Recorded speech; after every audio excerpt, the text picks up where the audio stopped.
Hello and welcome to some more Star Citizen. We've got roadmap updates for Star Citizen Alpha 4.3.1, the September patch. We also have a release candidate for Alpha 4.3.0, so that could be live real soon, potentially by the time you see this, although again it could be next week. A couple of features did get pushed from that, but they're pretty minor. Let's take a look at the roadmap update and new patch. Star Citizen Alpha 4.3.0 RC1, the release candidate patch was released, sort of. This was actually our hot fix to the previous PTU build. And they went, yeah, this is our release candidate. This is our RC1 for live. It's possible that CIG will want to release this for the weekend to live, but it's also possible they'll do it next week. I'd personally prefer an extra level of bug fixing, but that might actually be more useful as a hotfix after going live, if you see what I mean. You'll have more people trying out the live build, and different problems might become apparent when it's on the live build.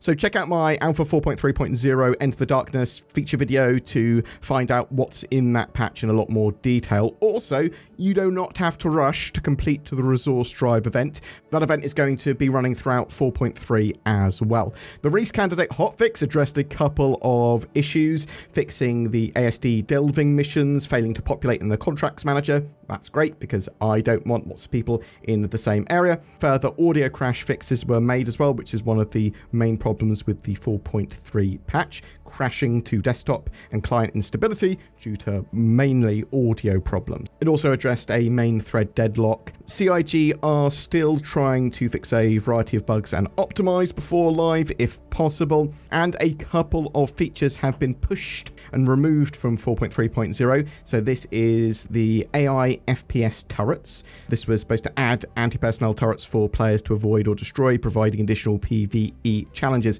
So we expected those to be in the Onyx facilities and potentially as part of cooperative zones enforcing them, potentially, but they're not in 4.3.0 properly at the moment.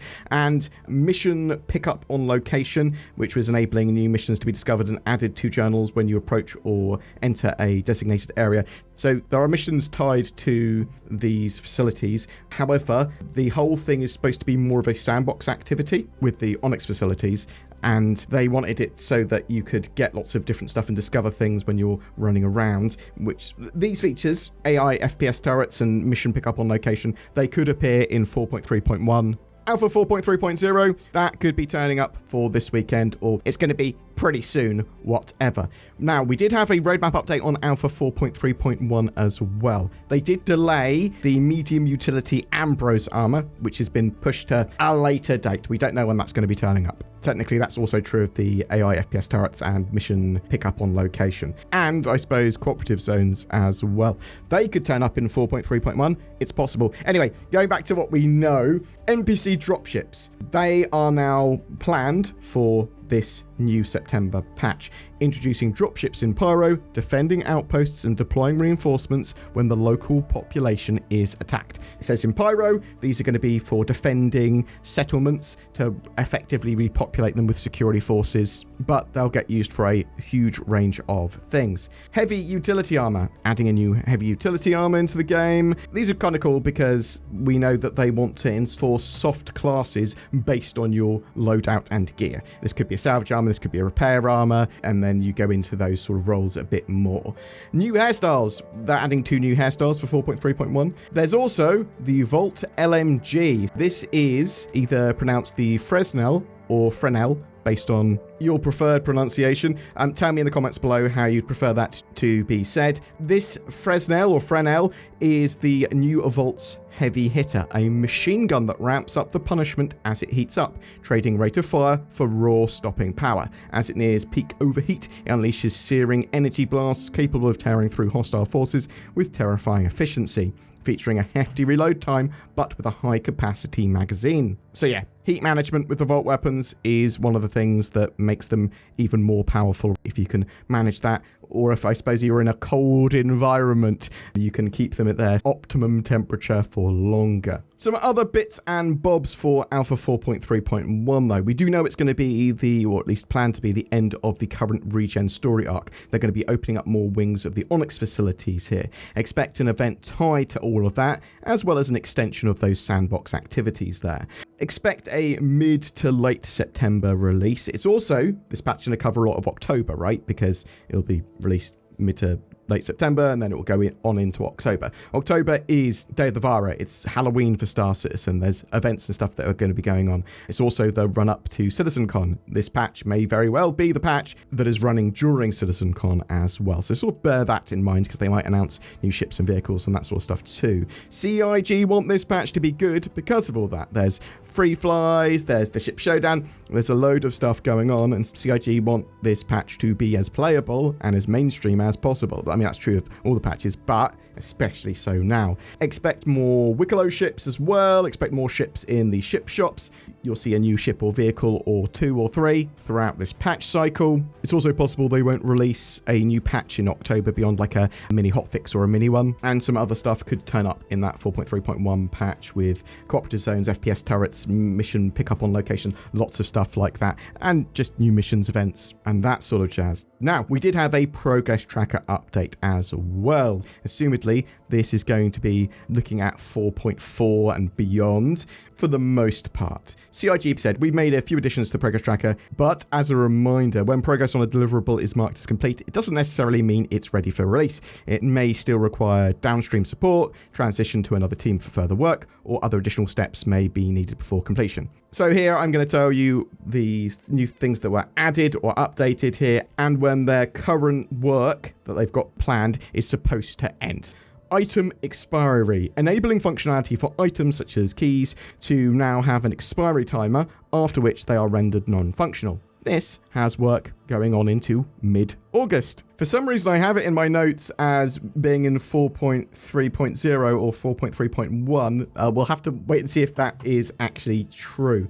Engineering. Current work for that is pegged to be completed early October. I would expect that to include the tech preview tests that they've got for that, because they're going to want to take all the tech preview stuff and then work on it more. I'm expecting an engineering tech preview build in the next few weeks. Let's see what happens. Inventory rework. We know that CIG are going to be tweaking loads of the stuff with the inventory. Some of it's going to be low-hanging fruit. So they've got some of that pegged for early October to be completed. So hopefully that will actually translate going into game pretty soon after that. We do know that there's a more extensive rework incoming as well that we saw relatively recently. Again, currently pegged for mid-October. Transport refactor. Refactoring the existing transit system to allow for easier design setup, easier integration into instance content like hangars, and more robust functionality in server-meshed environments. I want transit, elevators, trams, all that sort of stuff to always work. I don't want them to be bugged. Those are things that should not be bugged. They are basic transitioning and moving around the game. I also understand that they are some of the hardest things to get working consistently until they're 100% finished, complete, and polished, especially with constant changes and updates to server meshing and netcode and all that sort of jazz. Again, for mid-October, we've got a redacted creature that CIG are working on. I'm hoping that it's a Space Whale or a Microtech Yeti or something. Could just be a minor variation of something though. It could even be the normal Apex Valakan, the non-irradiated version. For mid-December, they currently have crafting. Some form of crafting work is expected to be finished mid-December before it moves on to other teams, whatever. Even if it's something that's going to translate into game relatively soon, it will be something pretty basic. It will be like the crafting of FPS weapons or a module or something like that. Talking about modules, command modules. Introducing the concept of vehicles taking over control from other host ships. Primarily used for ships like the Caterpillar. A lot of people have been very excited for that for a very long time. This is things like the Endeavour and its rear science section, the Caterpillar and its command module. Current work for that, mid-December. As I said, it's not necessarily going to be an indication of it's going to be ready for release or ready for release soon. Some of it might. Some of it's going to be an indication, though, of what they're working on for CitizenCon. And it is worth mentioning that they've got 2 streams of devs working on Star Citizen now, right? One of those streams is going to be working on patches that are coming in the next 3 months for the monthly patches, or normally monthly patches. And there's going to be another stream of devs that are working on projects that are going to be longer term, like crafting, like base building. But whatever, I'm very excited for Alpha 4.3.1. I'm excited for the live build of 4.3, to be honest. We're in the run-up to CitizenCon. What are you expecting to see at CitizenCon? I would love to know in the comments below. I think I'm going to do a what to expect at CitizenCon video, what I'm expecting at CitizenCon video soon, because now I'm inspired to do that. But tell me what you think in the comments below. Is it Fresnel or is it Fresnel for that new Vault weapon?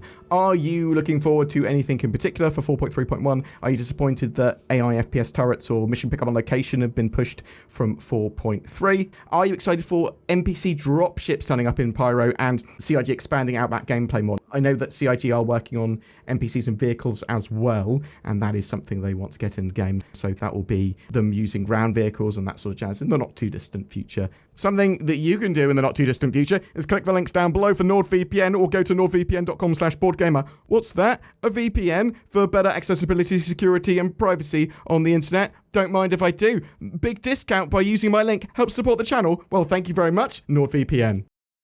Every month we have a ship giveaway, and we're giving away an RSI Meteor, that new medium fighter with lifetime insurance and a gameplay package for Star Citizen. Everything you need to play with a cool fighter and pew-pew some fools. Just comment on any of our videos made during this month to be in for a chance of winning that. Something else that you might like to do is like, share, subscribe to our videos. There's a join button underneath as well. There's Patreon. You give us a little bit of money each month and it helps out the channel immensely. Occasionally we have some exclusive videos. Come to my Discord, discord.gg/BoredGamer. Also, you should comment on all the videos, not just because of the giveaway, but also because you can give me feedback. And I want to say a massive thank you to the people that have supported the channel via any medium, but genuinely, you guys that go the extra mile to use that join button or Patreon, it is genuinely so appreciated. Thank you so much.